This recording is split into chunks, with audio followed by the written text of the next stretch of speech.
Hello, hello, hi everyone. I am Vishal Eknath Durdode. I got selected in CAPF. No, right now there is no view. Hello, hi,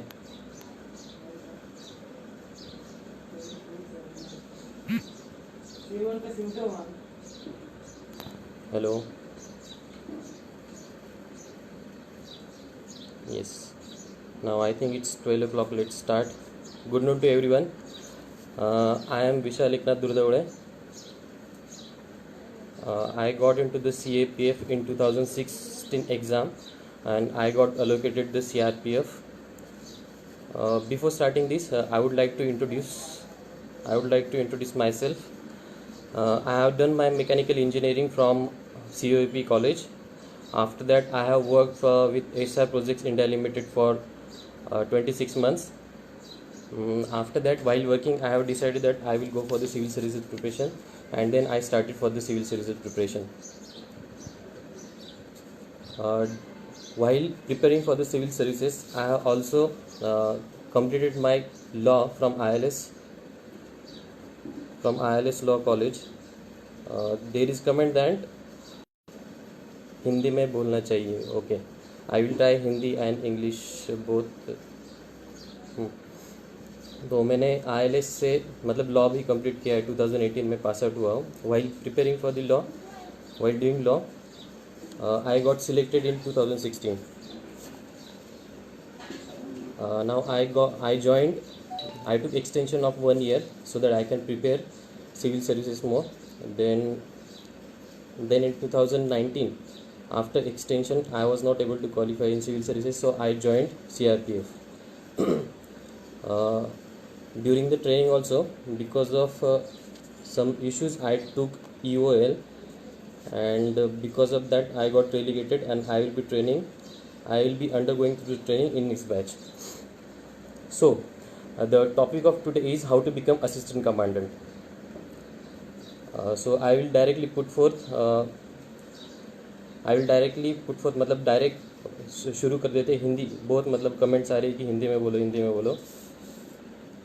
So what is assistant commandant? Before going to the assistant commandant, let's understand the terminology. There are 3 terminologies we use. First is CAPF, Central Armed Police Force. Second is defense or military, and third is paramilitary forces. Now there is a difference between 3. Let me tell you, the defense everyone knows, it comes under Ministry of Defense, and it generally handles the issue of external security. This is the very basic. After that it comes Central Armed Police Forces. Central arm police forces फिर से हिंदी में आ रहा है ना. Central arm police forces आती है ministry of home affairs के under, and central arm police forces generally internal security and guarding borders during the peace time, इसको थोड़ी सी इसके फंक्शनिंग देखती है. CAPF के under there are 5 forces. One is BSF, ITBP, CISF, CRPF and SSB. Then third one is paramilitary forces. Generally people get confused between paramilitary forces and CAPF. The paramilitary forces, actually in paramilitary forces the officers leading or giving commands are from military background. Those are inducted from the military, and its administrative control, it comes under Ministry of Home Affairs. So these are the basic differences between CAPF, military or defense, and paramilitary forces. Before starting actual preparation, you should know this difference. So generally while preparing CAPF, the awareness about the Central Armed Police Forces in southern states of India. So there are majorly 2 groups who prepare for this CAPF. One is passionately doing CAPF only, and another group is who are preparing civil services and they are having plan B as a CAPF. While preparing civil services they are doing. Now these are basically 2 groups. I will come back to the exam pattern of the CAPF. The exam pattern of CAPF exam consists of 3 stages. First stage is written exam. Second stage is physical standard or physical efficiency test and medical test, and third stage is personality test and interview. Now we will go step by step understanding this written examination stage. Generally people call it as prelim test. Just like civil services, it is called as prelims test. Written examination, there are 125 questions. It carries 250 marks. There are 2 papers in written examination. First is general ability and intelligence, and another is general studies, essay and comprehension. First paper carries on for 2 hours. It carries 250 marks, and second paper is of 200 marks, and it is held between 3 hours. So these 2 papers, written examination, 2 paper general ability and intelligence, and second paper general studies and essay comprehension, both are conducted on the same day. From this general ability, it is objective examination carrying 125 questions, and another paper 2 is general studies. It is descriptive question. It tests your English language competence and English comprehension, and about your general studies knowledge. Now let's understand what exactly they ask in general ability and intelligence questions, objective paper 1. There are 125 questions. Generally it is related to history, geography, polity, economics. Major focus is on science and technology and security. And along with that, there are around 25 questions of CSAT, which actually try to test your intelligence. It is basically CSAT questions, 25 questions. So it's very difficult to attempt this within 2 hours, because we have generally having of attempting 100 questions within 2 hours. So you need to practice for that. What is the level of competition for CA? If you consider major aspirants, and generally when people when there is joining coming up, generally mostly 30 to 50% join the various forces. So it's up to you that whether you are qualified or not. So I will continue with the next. And the second paper is general studies and essay comprehension. Essay and comprehension. It is of 3 hours. It is divided in 2 parts. Part A and another part is part B. In part A, you are having option of either write essays in Hindi or English. Part A, you have to write 4 essays. Each essay carries 20 marks, and these are the 4 essays you have to write within around 300 words. In this part A only you have option to write either Hindi or English. 120 marks. It consists of reading comprehension and other language based questions. Like for example, they will give any premise. You have to write arguments for and against to that premise and statement. There are generally 2 questions for these arguments. Sometimes UPSC gives option, but sometimes you have to attempt all the questions. Means they will give only 2 questions and you have to attempt 2 only. The next question type in part B is you have to write on any fabulous like reporting thing. So you have to give report in written format. There will be 2 reports you have to write for 10 marks each. And then you have to write third type is precise writing. Precise writing carries 15 marks. The fourth fourth type is reading comprehension. You will be given the passage and there will be 4 or 5 question. Okay, Hindi में भी बोलो. हाँ, पांचवा type रहता है reading comprehension. उसमें चार question देते हैं और 4 क्वेश्चन को, ईच क्वेश्चन, हर एक क्वेश्चन को 5 मार्क्स रहते हैं. About book list. Okay, 5 question को, ठीक है, 5 marks for each question and it carries 20 marks reading comprehension. And another thing is grammar and use of the phrases in the sentences. It carries 25 marks. So total it comes out, part B comes out 120 marks and part A we talked about, it comes out 80 marks. It comes 200 marks total. ये होता है general studies का दूसरा paper.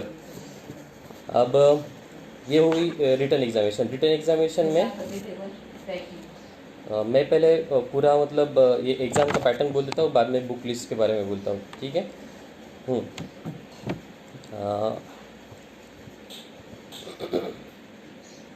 Hindi medium students can understand very well. Okay, paper 2 में minimum आपको 25% marks लाने पड़ते हैं पेपर 2 में. If you are able to clear cut off of paper 1 and along with that you have to carry minimum 25% of marks.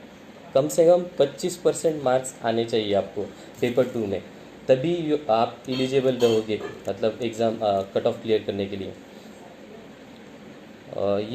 ये जो provision है, ये जो मैंने बोला कि 50 मार्क्स चाहिए पेपर 2 में, ये एक सर्विसमैन को अलाउड नहीं. उनको इससे कम मतलब 15% ही मिलेंगे तो अच्छा रहता है. 30 marks is more than sufficient for them to qualify. अब ये हुआ मतलब पूरा रिटन एग्जामिनेशन का पैटर्न. जो 2 पेपर रहते हैं एक ही दिन में हो जाते हैं. अब मैं बुक लिस्ट के बारे में बोलता हूँ थोड़ा. हिस्ट्री, ज्योग्राफी, इसके लिए मतलब I will share the PDF also year इस पे ऐसा रहा है कि पेज पे. हिस्ट्री के लिए ओल्ड NCERT पढ़ते हैं, ancient, medial and modern India के. बाद में इसके अलॉन्ग विद जो नए NCERT भी आए वो भी पढ़ने पड़ते हैं. But before reading secondary sources you have to finish up with old. मतलब पहले प्राइमरी सोर्सेस वगैरह फुलफिल करने चाहिए. एक बार आपने अगर एंशिएंट इंडिया का पुराना NCERT पढ़ लिया तो नया NCERT पढ़ने के लिए, जो NCERT है वो पढ़ने के लिए आप पूरी रिवीजन होगी. एक बार पूरा पढ़ने के बाद आप पढ़ सकते हो. मतलब हर सब्जेक्ट के सारे सोर्सेज कंप्लीट के बाद, एक सोर्स कंप्लीट करने के बाद आप सेकेंडरी सोर्सेज पढ़ सकते हो. तो हिस्ट्री के लिए ओल्ड NCERT मैं प्रेफर करता हूँ, ancient India, modern India and medieval India के. आप कौन सी भी वेबसाइट पे जाइए जो UPSC के लिए बोलते हैं वो यूज़ कर सकते हैं. बाद में ज्योग्राफी के लिए 6 स्टैंडर्ड से लेके 12वीं स्टैंडर्ड तक सारे NCERT, 6 स्टैंडर्ड से लेके 12वीं तक सारे NCERT आपको पढ़ने चाहिए. देन इकोनॉमिक्स के लिए either go for Indian economics by Ramesh Singh और श्रीराम IAS के जो नोट्स मिलते हैं मार्केट में अवेलेबल रहते हैं उसके. अलॉन्ग विद दैट इकोनॉमिक्स के you have to go with the budget और नेक्स्ट प्लीज ड्रॉप. ठीक है, इकोनॉमिक सर्वे और बजट इकोनॉमिक्स के लिए. बाद में एनवायरनमेंट के इतने ज़्यादा क्वेश्चन नहीं रहते CAPF के एग्ज़ाम में. सो एनवायरनमेंट यू शुड, मतलब आपने एनवायरनमेंट के स्टडीज़ के लिए दोज हुआ मतलब जो सिर्फ CAPF प्रिपेयर करें उन्होंने एनवायरनमेंट की स्टडीज़ को आखिरी में रखना चाहिए. Last priority for the environment. Before मतलब सभी कंप्लीट करने के बाद आप वो कंप्लीट कर लीजिए. बाद में science and technology and security, ये जो 2 थोड़े बहुत मतलब इम्पोर्टेंट रहते हैं CAPF एग्ज़ाम के लिए. तो साइंस एंड टेक के लिए 7th, 8th, 9th and 10th ये तीन स्टैंडर्ड की NCERTs पढ़ लीजिए. इसके बाद जो करंट अफेयर्स रहते हैं साइंस एंड टेक के, मतलब vision IAS, forum IAS, IAS बाबा, इसमें से मिनिमम 2 सोर्सेस यूज़ कीजिए, minimum 2 sources for science and take current affairs. मैं स्पेसिफिकली साइंस एंड टेक के ही करंट अफेयर्स पे ज़्यादा फोकस दिया है, क्योंकि ये इस पे ज़रा CAPF एग्ज़ाम में थोड़ा सा ज़्यादा फोकस रहता है। और साइंस एंड टेक होने के बाद हो गई security. Security generally 2-3, but traditional book में मैं आपको एडवाइस करूँगा ट्रेडिशनल बुक पढ़ने की कोई ज़रूरत नहीं है अभी। आप सिर्फ करंट अफेयर्स पे 2-3 सोर्स जो अवेलेबल रहते हैं मार्केट में, vision IAS, forum IAS, then अभी इनसाइट्स ऑन इंडिया अवेलेबल है, इसमें से कोई भी 2 सोर्सेज यूज़ कर सकते हैं। जनरली दो, मतलब जो पैशनेट सिर्फ फुल फोकस ऑन CAPF जिनका रहता है, वो जनरली GK टुडे की सोर्सेज यूज़ करते हैं इसके लिए, science and tech and security के लिए। तो आप science and tech and security के लिए GK टुडे को भी प्रायोरिटी दे सकते हैं।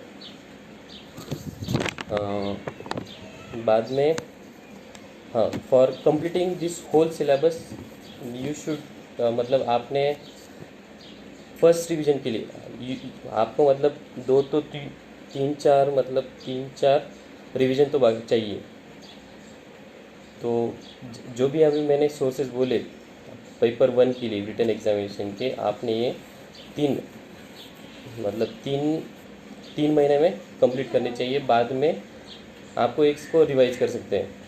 How defence and internal security part should be covered, sources. Defence and internal security part मैंने मोस्टली, मतलब अभी जो स्मार्ट वर्क करना चाहिए, हर साल कितनी वैकेंसी होती है CAPF में, okay. Defence and internal security part should be covered. How should be cover, मतलब मैं तो अभी जिनको भी गाइड करता हूँ उनको अभी मैं करंट अफेयर्स में से ही करने के लिए बोलता हूँ। मोस्टली करंट अफेयर्स में आता है, 1-2 ट्रेडिशनल सोर्सेज रहते हैं, आप मार्केट में वो बुक्स वगैरह पढ़ सकते हैं फॉर द बेसिक अंडरस्टैंडिंग। हर साल कितनी वैकेंसी होती है CAPF में? जनरली वैकेंसी वैरी होती है, मतलब अराउंड 300 प्लस माइनस 50-60 ऐसे हो जाता है। तो 300 आप एवरेज पकड़ लीजिए। और इसमें से हर साल ज्वाइनिंग रेशो भी, मतलब एट्रिशन रेट बहुत ज़्यादा होने की वजह से 150%, 30-50% लोग ज्वाइन करते हैं, डिपेंडिंग अपॉन, मतलब हर एक की अलग अलग कंडीशन है, उस पर डिपेंड करते हैं। अब ये हो गया मतलब रिटन एग्जामिनेशन का स्ट्रक्चर। नाउ इसके बाद written, if you qualify, if you are able to clear the cut off, तो आपको मतलब फिज़िकल टेस्ट के लिए कॉल किया जाता है। फिज़िकल टेस्ट के लिए आपने ऑलरेडी सेंटर दिया होता है, तो फिर उधर जाके there are various parameters of physical test, मतलब फिज़िकल एफिशिएंसी टेस्ट के, वो आपको फुलफ़िल करने पड़ते हैं। आप अगर मतलब सर्च करोगे तो आपको फिज़िकल पैरामीटर्स मिल जाएंगे। अगर चाहिए तो, अगर किसी का क्वेश्चन है तो मैं अभी आपको बोल सकता हूँ। अगर आपको चाहिए होगे तो प्लीज़ कमेंट बॉक्स में डाल दीजिए, मैं आपको बोल दूंगा क्या क्या फिज़िकल पैरामीटर्स रहते हैं। फिज़िकल टेस्ट के लिए how is the nature of training, okay. Physical test के लिए एक मेजर नोट है, जो प्रेग्नेंट फीमेल रहती है इस वक्त फिज़िकल टेस्ट के वक्त, प्रेग्नेंट फीमेल एस्पायरेंट और कैंडिडेट बोल सकते हैं, दोज विल बी, मतलब उनको डिस्क्वालीफाई किया जाता है, and they are, if they are disqualified they are rejected. And अब how is the nature of training? Nature of the training में I would like to talk about more seriously about the CRPF, because I am undergoing the emphasis on PET also, sir. Okay, nature of the training and PET. पहले PET cover कर लेता हूँ, बाद में I will go for the nature of the training. Physical standard में male and female के लिए 2 अलग क्राइटेरिया रहते हैं। उसमें एक रहता है 100 मीटर की रेस, दूसरी रहती है 800 मीटर की रेस, थर्ड रहती है लॉन्ग जंप, एंड फोर्थ रहता है शॉर्ट पुट ऑफ 7.26 kgs। ठीक है, फर्स्ट जो रहती है 100 मीटर की रेस, उसके लिए क्वालिफिकेशन क्राइटेरिया रहता है for male 16 seconds, with in 16 seconds आपको 100 मीटर की कंप्लीट करनी पड़ती है। और फीमेल के रहता है 18 seconds, 18 seconds they have to complete that 100 metre race. For 1800 metre race the qualification for male is 3 minutes 45 seconds and for female is 4 minutes 45 seconds. Long jump qualification is you have to jump for 3.5 meters for male and for female it's 3 metre. Shot put के लिए सिर्फ male के लिए रहता है. It is you have to throw the shot put around 4.5 metre, beyond 4.5 metre. ये physical standard physical efficiency test रहती है. जनरली क्या होता है, हम बहुत पढ़ाई करते हैं, इसकी वजह से क्या होता है, वी बिकम समवट ओबेस. मतलब ओबेसिटी की मतलब थोड़ा सा बढ़ जाते हैं. इसकी वजह से क्या होता है, हमें भागना दौड़ना इसमें थोड़ी सी बहुत तकलीफ आ जाती है. तो जब भी फिज़िकल टेस्ट का टाइम टेबल अनाउंस होता है, जब भी आपका एग्ज़ाम जब भी आपकी एग्ज़ाम हो जाती है CAPF की रिटन टेस्ट एग्ज़ाम, और आपको थोड़ा सा मतलब you are able to identify आपका मतलब कट ऑफ वगैरह कितना आ जाता है, बहुत सारे बोलते, तो मैं बोलूँगा मतलब आप शुरू ही कर दीजिए आपकी टेस्ट होने के बाद. हर रोज़ मतलब 100 मीटर 200 मीटर इतना भागना दौड़ना धीरे धीरे धीरे धीरे शुरू कीजिए. भी आपका टाइम टेबल आता है, जब भी टाइम टेबल आता है तब अगर 1 महीना होगा आपके पास अगर फिज़िकल टेस्ट के लिए, उसके बाद मॉर्निंग इवनिंग प्रैक्टिस करना शुरू कीजिए. जो भी मैंने पैरामीटर्स बोले इसके लिए आपको डाइट भी कंट्रोल करना पड़ता है. इतना आप फिज़िकल टेस्ट के लिए कर सकते हो. 1 month is more than you are rigorous sincerely preparing for the physical test. 1 month is far more than sufficient. Even if you are having weight of around 100 kgs, what is the time gap between written result and PT? How much time one should give for PT? Is it compulsory to join any physical academy? What is the time gap between written result and PET? Okay. Generally मैं तीनों भी question address करता हूँ. How much time one should give for PET के लिए मैंने अभी बोला कि if you are preparing seriously and sincerely 1 month is more than sufficient. Morning evening 2 hours. Morning evening give 2 hours. Take rest and take night sleep. मतलब ठीक से सो लीजिए, दोपहर में पावर नैप लीजिए. ठीक है. Is it compulsory to join any physical academy? कैसे है, मतलब फिज़िकल एकेडमी ज्वाइन करने की कुछ ज़रूरत नहीं. अगर आप बचपन से थोड़ा खेल रहे होते, आपकी फ़िज़िकल एक्टिव रहती है, you are interested in sports वगैरह, तो इट इज़ मतलब फिज़िकल एकेडमी ज्वाइन करनी ही चाहिए. It is not compulsory. मुझे नहीं लगता ज्वाइन करनी चाहिए. I didn't join any physical academy. I was working for मतलब ऐसे मैंने खुद से किया 8 दिन में. What is the time gap between written result and PET? Generally, it varies between 2 months, 2.5 months. Generally, but because of this Corona and COVID situation, we don't know what is going to happen. Let's see what is going to. मतलब policy क्या रहेगी वो देखते हैं. What is मैं next question address करता हूँ. What is the nature of job for assistant commander? Which are the responsibilities? Okay. Assistant commandant के लिए जनरली देखिए, अगर आप if you are into CRPF तो आपको generally naxalite area, right controlling, law and order situation, insurgency, generally it comes in मतलब कश्मीर और north east में जनरली मतलब डिप्लॉय करते हैं स्टार्टिंग में. तो इधर की जो इंटरनल सिक्योरिटी इंसर्जेंसी, इसके बारे में ही थोड़ा सा you have to command. Assistant commandant will be leading, मतलब वो 135 पीपल को लीड करता है, 135 jawans, and he is like HR of those 135 people. So the basic responsibility of assistant commandant is to take care of his jawans whether they are in ready position. Any time anything का मतलब कभी भी कुछ भी आ सकता है, तो उस वक्त उसके जवान कभी भी रेडी रहने चाहिए. इसके लिए मतलब that's why he looks after everything related from the morning till the evening of this 135 जवान. ही जनरली सभी लेजर वगैरह जो रहते हैं उस पर साइन वगैरह करना के इतना काम करते हैं. फील्ड में काम करने को मज़ा आता है क्या सर? हाँ, अब मैं बोलता हूँ कुछ लोग ऐसे रहते हैं, कुछ बहुत मतलब उनको थोड़ा सीरियस टेबल वर्क बहुत अच्छा लगता है। कुछ लोग रहते हैं इंट्रोवर्ट रहते हैं, कुछ लोग ऐसे रहते हैं those who are extrovert. Like I would like to tell me अब मतलब के बारे में बोलना चाहूँगा कि मतलब मेरे पास बहुत मतलब ऐसे आउटवर्ड हॉबीज़ ज़्यादा है। मतलब I like travelling, I like to explore nature, swimming, मतलब स्पोर्ट एक्टिविटीज़ वगैरह ये सब कुछ पसंद है। तो those who are like extrovert, those who like to explore things, for them assistant commandant is the best thing. Because here मतलब आपको कुछ पॉलिटिकल प्रेशर नहीं रहते, कुछ भी नहीं रहते politics. Because if you are getting into IPS और आईएएस, आपको बहुत ज़्यादा मतलब पॉलिटिकल प्रेशर रहता है। This is very much positive point about assistant commandant. आपको कुछ भी पॉलिटिकल प्रेशर नहीं रहता है।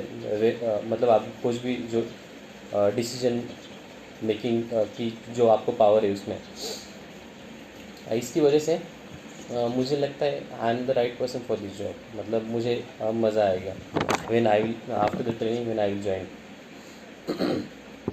और ऊपर एक और क्वेश्चन था, व्हाट इज़ द मतलब ट्रेनिंग का कैसे रहता है, how is the nature of training.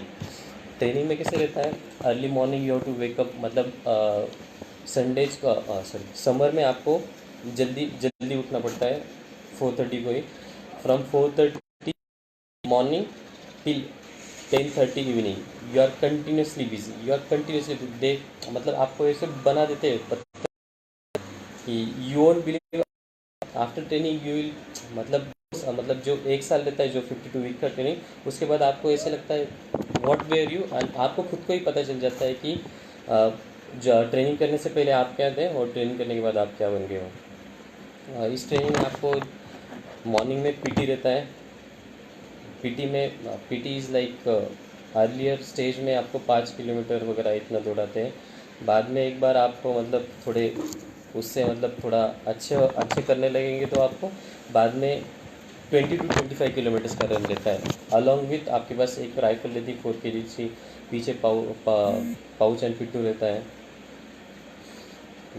ये होगा पीटी के बाद आपका रहता है वेपन ट्रेनिंग। वेपन में बहुत सारे वेपन्स सिखाते हैं। सबसे पहले मतलब जो वेरियस वेपन्स रहते हैं, various tell us about interview, what type of question answer. Okay, I will cover this first and इसके बारे में थोड़ा सा बोलता हूँ, पर्सनल टेस्ट एंड इंटरव्यू के बारे में। हाँ, बाद में वेपन ट्रेनिंग रहती है, वेपन ट्रेनिंग फॉर 2-3 आवर्स। बाद में आपको 10-15 मिनट में भाग के आपको एकेडमी में पहुंचना पड़ता है। एकेडमी में जाकर आपको सब कुछ चेंज वगैरह करना पड़ता है। I will tell you about that change. और बाद में आपको breakfast within 15 to 20 minutes में ब्रेकफास्ट करना पड़ता है। बाद में फिर से आपको क्लासरूम टीचिंग, मतलब जो अपने क्लासरूम टीचिंग में जनरली वो सिखाते हैं हमको जो ऑफिशियल लेटर रहते हैं, मतलब ऑफिस ऑर्डर कैसे बनाते हैं, how to make, how to draft. आपको ड्राफ्ट वगैरह नहीं करने पड़ते, but it's part of training, you should know how to draft. तो वेरियस लेटर्स रहते हैं, ऑफिशियल लेटर्स, उसके बारे में थोड़ा पढ़ाते हैं। लॉ मॉड्यूल रहता है, आईपीसी सीआरपीसी, उसके बारे में पढ़ाते हैं। बाद में मैनेजमेंट के लेक्चर्स रहते हैं। और बाद में गेस्ट लेक्चर भी रहते हैं, जो ऑलरेडी सर्व कर चुके हैं ऑलरेडी, और those who are already senior, वो सभी आता है सिखाने के लिए, मतलब दोज एक्सपीरियंस शेयर करने के लिए। बाद में आफ्टर दैट आपका 1-1:30 बजे लंच होता है। लंच के बाद आपको स्टार्टिंग में ड्रिल सिखाते हैं, और बाद में अलग अलग चीज़ें, मतलब उसमें ऐड ऑन जो ट्रेनिंग के लिए हो ऐड ऑन करते जाते हैं। And in the evening they will teach you sports, various sports activities होती है। जनरली पहले 1-2 महीने में पहले सिखाते ही आपको, वॉलीबॉल हुआ, बास्केटबॉल हुआ, हैंडबॉल हुआ, मतलब those who are which are team sports, generally इस पर ज़्यादा फोकस करते हैं। इसके बाद आपको अगर इसमें किसी ने भी किया, मतलब ट्रेनिंग के तो अलग ही मज़े हैं। मतलब आप ट्रेनिंग करते हो तो आपको पता चल जाता है ग्रुप में आप कैसे करते हो। ट्रेनिंग करते वक्त कुछ भी आपसे गलती हुई, मतलब जो डिसिप्लिन देता है ना, डिसिप्लिन, क्योंकि हम ऐसे मतलब डिसिप्लिन जनरली हम सिविलियन देते हैं, तो they have to make us disciplined force, मतलब हमें डिसिप्लिन लगाना रहता है। तो इस डिसिप्लिन के लिए हमें बहुत बार रगड़ा मिलता है। जनरली वो लैंग्वेज में, मतलब वर्नाक्युलर लैंग्वेज में उधर रगड़ा ही बोलते हैं। तो ओके, हाँ, रगड़ा बोलते हैं। तो बहुत सारे रगड़े मिलते हैं, आप रगड़े से बहुत स्ट्रांग बनते हो। और रगड़ा भी ऐसे रहता है कि इट विल मेक यू मतलब मोर स्ट्रांगर, मतलब वो भी साइंटिफिक रगड़ा रहता है। ऐसे ही कुछ भी करना है इसलिए ऐसे करते नहीं हो साइंटिफिक, अगर मतलब वो डिसाइड करते हैं अगर आपको रगड़ा देना है तो they are just looking for small mistake, मतलब सिर्फ एक छोटी सी मिस्टेक ढूंढते हैं और उस पर रगड़ा देते हैं सबको। और ऐसे है कि आपने अगर अकेले ने गलती की तो आपको अकेले कोई सज़ा मिलेगी। It's like if you are मतलब एक ने मिस्टेक की तो पूरे बैच को रगड़ा मिलता है। Life long career sir field पर ही होता है क्या? नहीं, life long career after after getting promoted to DC you will get, मतलब लाइफ लॉन्ग करियर फील्ड पर ही नहीं होता है। असिस्टेंट कमांडेंट ये फील्ड पोस्टिंग रहती है। असिस्टेंट कमांडेंट का आपका टेन्योर वेरियस फोर्सेस में अलग अलग है। तो इसमें से आप एक बार प्रमोटेड हो जाते हो डिप्टी कमांडेंट तो आपको जनरली हेड क्वार्टर की पोस्टिंग मिलती है। बाद में generally you will be handling more paper work, major paper work. So life long career field पर नहीं होता। सीआरपीएफ में मतलब पहले अर्लियर मैन मतलब जब से यूपीएससी ने एग्ज़ाम लेनी शुरू की तब 3-4 साल इतना फील्ड करियर होता था। अभी because of so much stagnancy और जो प्रमोशन वगैरह जो वैकेंसीज वगैरह प्रमोशन नहीं हो रहे, इसकी वजह से अभी 9-10 साल लग रहे हैं, मतलब एवरेज। देखते हैं मतलब केडर रिव्यू वगैरह होने के बाद क्या होता है। सो लाइफ लॉन्ग करियर फील्ड पर नहीं होता है। Tell us about interview. What type of questions asked? How much marks? Is it like okay, हमारा थर्ड स्टेप थी, थर्ड स्टेप बाकी रह गई थी पर्सनैलिटी टेस्ट की। How much marks? Is it same like CSE? Your experience? Which board you got and tell some of the questions that were asked to you. Okay. Personality test after you qualify, पहले आपने written test का cut off clear किया, बाद में you qualified this physical efficiency test and medical test, then you will be call upon, मतलब आपको interview के लिए कॉल करते हैं, ठीक है। इसमें generally it is majorly same as a civil services interview, majorly same as a civil services, same panel, मतलब जो यूपीएससी के मेंबर है सभी वही रहते हैं, सिर्फ 4 लोग रहते हैं इधर इतना ही, और यूपीएससी सिविल में 5 रहते हैं। इट कैन वेरी, मतलब ऐसी पॉलिसी नहीं कि 4 ही रहने चाहिए या 5 ही रहने चाहिए। दिस पर्सनैलिटी टेस्ट कैरीज 150, मतलब 150 मार्क्स मिलते हैं पर्सनैलिटी टेस्ट और इंटरव्यू के लिए। And how much marks? Is it the same like, yeah, let me tell you my experience about CSE interview. My CSE interview was on the same lines of civil services interview, मतलब जो CAPF का जो interview था वो same like CSE interview था। Actually issue ऐसे हुआ था, मतलब before that I was having my mains examination, so I put it on detail application form, so they directly asked me about my optional subject political science, basic questions, not like they asked me so hard questions so deep down, basic questions about political science. They asked me about Mauryan Empire, Kautilya. Your experience, which board? I got Joshi sir's panel in my like in 2016. It was the most difficult वो मतलब बहुत कम marks देते थे ऐसे। I got 91 marks. Generally interview के लिए 90 to 110 it's good score, average I am talking about average. हर साल थोड़ा सा इधर उधर हो जाता है, तो आप उतना मतलब 10+ इधर उधर कर लीजिए। और इंटरव्यू का एक्सपीरियंस, मतलब इंटरव्यू में मुझे कुछ थोड़े केस स्टडीज़ बेसिस पे, मतलब CAPF के बारे में भी केस स्टडीज़ बेसिस पे भी क्वेश्चन पूछे गए थे। मुझे पूछा गया था कि सोशल मीडिया के कॉन्स बताओ, मतलब they didn't ask me pros and they ask me directly, मतलब मैं I am just putting 1-2 question so that you can understand how they are asking you, मतलब कैसे टाइप के क्वेश्चन रहते हैं। ऐसे केस स्टडी दिया था मुझे, तभी उन्होंने बोला था कि इसके सोशल मीडिया के थोड़े कॉन्स बताओ। बाद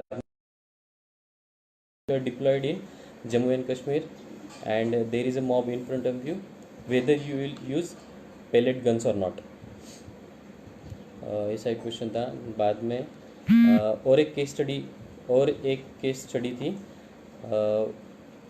तभी तमिलनाडु के CM, late CM of Tamil Nadu was no more at the time. तभी उन्होंने इसकी वजह से तभी वो करंट में चल रहा था, इसकी वजह से उन्होंने मुझे क्वेश्चन पूछा था कि अगर किसी सीएम की डेथ होती है तो विल यू मतलब is it in public interest to disclose that information directly और विदाउट, मतलब ऐसे डायरेक्ट क्वेश्चन पूछा था, तो मैंने उसको टैकल किया था। वो जो क्वेश्चन टैकल किया था that was the best answer I had given in my interview. Sir आपको प्रिपरेशन के लिए कितना टाइम लगा? Okay, I started my preparation in 2015. Actually I was preparing for the civil services examination, and I was not preparing for the CAPF per se. So because of the mains examination earlier, because before CAPF itself I had there was study, I was studying about mains examination. उसकी वजह से क्या हुआ था, ये जो written test रहती है उस पर थोड़ा सा हैंड होल्ड हो गया था मुझे। तो मैंने 2015 को स्टार्ट किया था, तभी मैंने उसके साथ ही लॉ भी शुरू किया था। इसकी वजह से आई वॉज क्वाइट बिजी, उसकी वजह से थोड़ी एफिशिएंसी ज़्यादा बढ़ी थी। तो 2016 की एग्ज़ाम 2017 में रिज़ल्ट आया, उसमें हो गया CAPF में।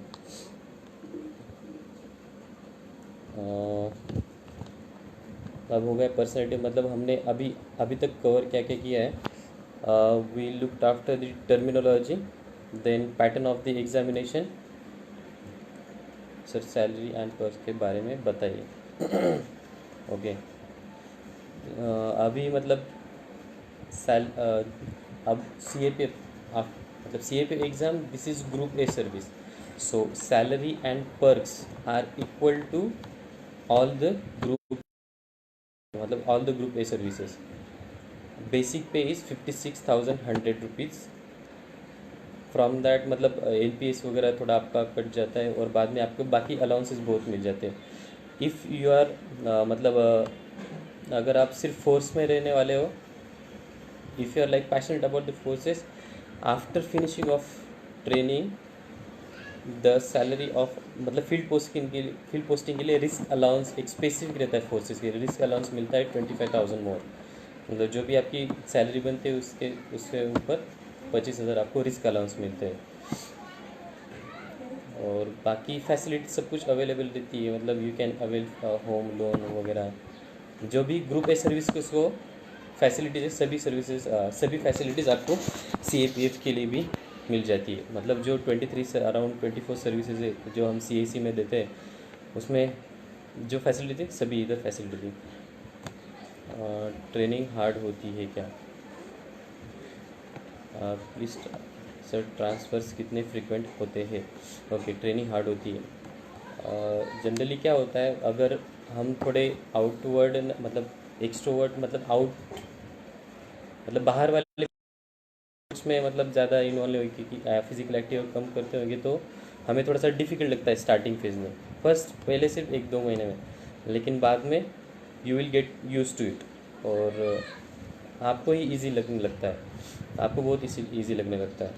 मतलब जस्ट लाइक आपने मैट्रिक्स देखी होगी, जब नियो को पहले पता, मैट्रिक्स में नियो जो एक्टर रहता है उसको स्टार्टिंग में समझने में बहुत देर लगती है, बाद में इतना ईजी हो जाता है कि he moves him very nicely. Sir transfers कितने फ्रीक्वेंट होते हैं? ट्रांसफ़र्स जनरली स्टार्टिंग फेज़ में, अब देखिए मतलब हर एक पे डिपेंड करता है, मतलब वैकेंसी किधर अवेलेबल है। अगर किधर आपको सपोज़, अब हम हाइपोथेटिकल सिचुएशन देखते हैं, लेट्स से अभी तेलंगाना में कुछ भी नहीं है, ठीक है, लेकिन तेलंगाना में ऐसी सिचुएशन एकदम सीवियर हो गई, लॉ एंड ऑर्डर सिचुएशन हो गई, तो जिधर इश्यूज़ कम है तो उधर से मतलब छत्तीसगढ़ में नक्सलाइट थोड़ा सा कम हो रहा है, मतलब they can transfer you to Telangana state. तो ट्रांसफ़र मतलब इतना ज़्यादा होते नहीं, ट्रांसफ़र होते नहीं। आपने एक बार असिस्टेंट कमांडेंट मतलब होने के बाद आप डायरेक्ट हेड क्वार्टर में आने के बाद तो it's up to you, depending upon the vacancy where you will be located. और हम पे कुछ नहीं रहता है, जो कमांडेंट रहता है कमांडेंट दे मतलब वो थोड़ा पूछते हैं, जिसका काम अच्छा रहता है उसको वो ले लेते हैं। तो इट्स अप टू यू। मोर और क्या सैलरी पर ट्रेनिंग हार्ड होती है, सो आई थिंक मतलब अगर किसी को क्वेश्चन हो गए तो मुझे लगता है you should ask this questions. मतलब मैं इतना ही बोलने वाला था, अगर कोई क्वेश्चन नहीं पूछ रहा तो ठीक है। अगर किसी को क्वेश्चन पूछना है तो मैंने सर से, आकाश सर से बोला है कि उन्होंने कमेंट में दिया है मुझे मेल आईडी, तो उस मेल आईडी पे मुझे पिंग कीजिए। सबसे पहले किए कि CAPF प्रिपरेशन। अंत में I would like to thank SRAI and Umesh sir, मतलब इस for bringing this platform for CAP preparation. Which area is, एक क्वेश्चन आया है तो मैं एड्रेस कर लेता हूँ। Which area is more challenging, Jammu Kashmir, Chhattisgarh, north east. अब जो लोग जम्मू कश्मीर में जिनका एक्सपीरियंस है, those people are saying Jammu Kashmir is far good as compare to like infrastructure, learning.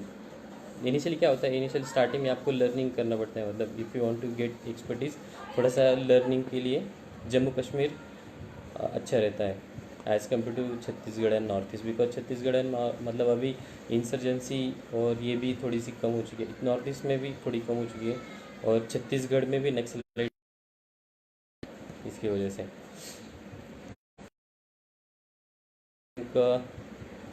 Umesh sir and SRI team for bringing this platform.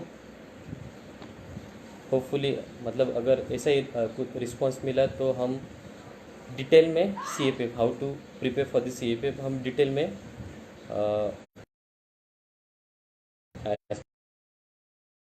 जैसे डिसाइड करेंगे वैसे। So I would like to end with this, क्योंकि कैसे है, मतलब मैं कुछ भी बोलूँगा, you have to prepare. So I would like to end with just small saying, push yourself because no one else is going to do that for you. Thank you so much and best of luck for your preparation. Thank you so much.